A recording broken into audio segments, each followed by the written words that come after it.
Are you actively looking for new hosts, or is that something where you kind of... It's weird because yes, but a lot of times the economics of it are a little hard to wrap your head around. I think people think that like what we do just prints a shit ton of money. Like, I know. And it's like, well, it's really not the case. And I know plenty of people that have started basically like clones of my business and then seem to have like a reality check at some point and be like, oh, so we're not going to make any money and this is going to be really, really fucking difficult. But yeah, like what the fuck were we saying? Oh yeah. Okay. So like the math in my head is like, it would be great to put together another at the end of the day. Mm-hmm. But I mean, what are you going to like, especially a lot of the people that I would like to put together in one of these types of podcasts, I would have to like move them to LA. Okay. So right there, let's say that you got to pay somebody if they're going to be doing multiple podcasts per week or whatever. What do you got to pay them? Like fucking $8-10 grand a month, that type of shit. To move somebody to town? Yeah, because most people aren't going to leave their hometown unless it's to survive in a place like LA. Exactly. If I say, hey, I'll give you $5 grand a month to move out here, I mean, that's going to pay for their rent and some food or whatever. Like, and if they're like a host, like an on-camera talent who probably has other opportunities or could just do YouTube on their own, then that doesn't sound that appealing. So you got to, let's say you have to pay everybody 10 grand. Let's say I got to pay 10 grand a month to 3 different people. Well, now you got to figure out how you're going to make $30,000 a month. It's not easy. Off a podcast. You're going to have to really kill it with the sponsors. Mm-hmm.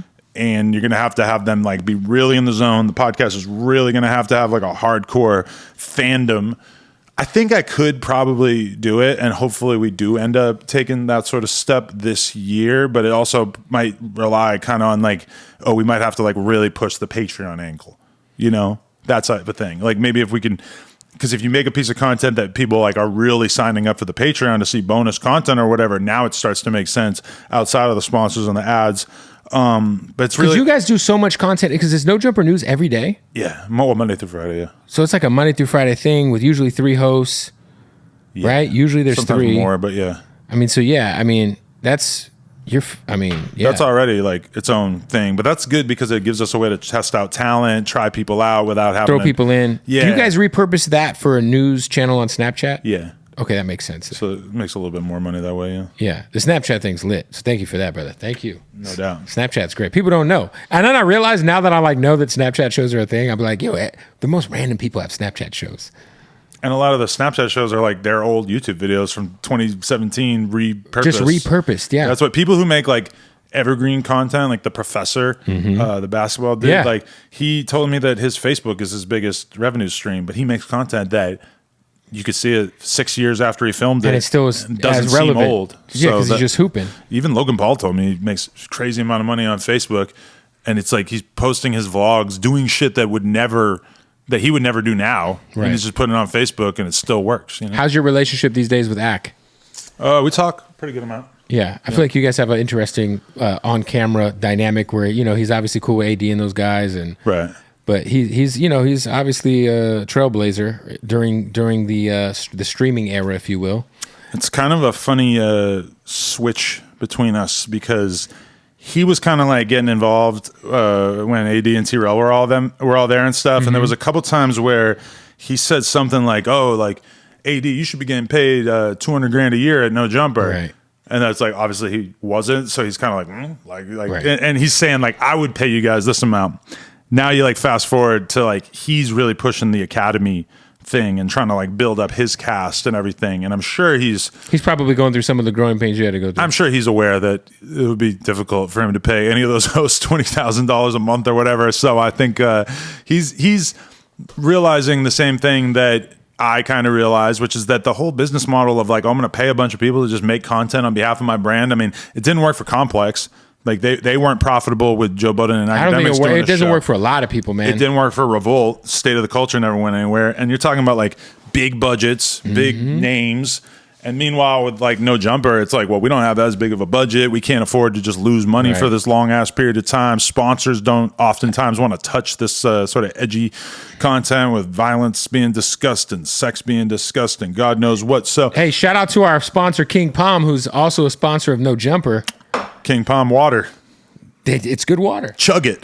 It's good water. That's my slogan I made up for them. No, but like, yeah, King Palm is dope. But I just don't have a lot of belief. Like I used to always say about No Jumper, like No Jumper needs to be a network. We're going to have all these hosts and they're going to do content and yada, yada. And like we achieved that for a while, but the finances were kind of wonky and I didn't really have my business down the way that I should have, because I should have had contracts that kind of prohibited a lot of the stuff that ended up happening. And by the time that stuff happened and they were talking about No Jumper drama on their streams every day, it was like already kind of too far gone. And I realized that there wasn't really a way for me to reverse time and get back to what I thought that the situation should be.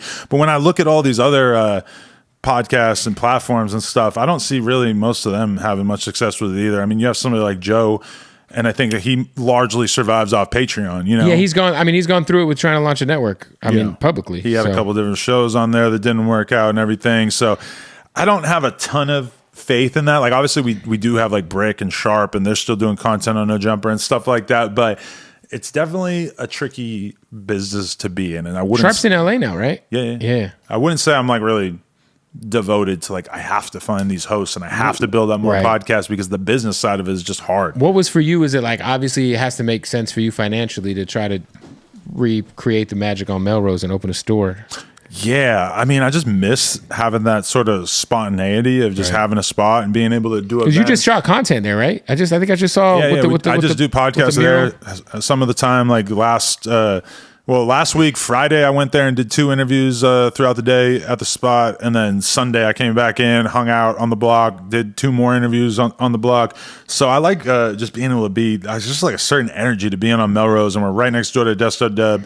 And it is different than it was before because there's just like a little bit less hype around everything. But I mean, we get to inherit a lot of the hype that's kind of going on with Dub right there. So every time I'm out there on a Sunday and there's like a million people just standing out on the street, feels very good to have like a real community around us and everything like that. So I felt like it was important for us to lean into that. And I feel like we get enough content through being out there that it's just good. Like Remo will be like there having different artists come in just to film TikToks and take photos and get some merch and stuff like that. And that shit just kind of helps the brand. Like I always loved having the store on Melrose. It's kind of a shame we were gone for 3 years, but I mean, shit. I mean, you think about that J. Cole moment you had. That was fucking crazy. Yeah. And he just walked in, right? I like just anything spontaneous is really great for the content. Yeah. 100%, man. Yeah. Well, listen, go subscribe to Plug Talk. Onlyplugtalk.com. How much is that scene? I'm not exactly sure. It's $5 a month to sign up for Plug Talk, and then that scene is available in the DMs. Is that the business model of OnlyFans? Pretty much. I've not actually legit never done the that's surprising to hear. The sign up thing. No, that's one thing, is that almost every porn girl has, like, you have to pay for like any decent content on their. So shit. Like, is the main page just like a normal like feed? It just like a trailer. On ours, you get every episode we've ever done just for the basic monthly amount. But on most girls' OnlyFans, you pay X amount of dollars and you get like some photos on the feed, and then you got to pay $5, $10, whatever it is, for how Ruby additional Rose content. Fake ate off the dude. Yeah. There you go. Yeah. Damn, that's so.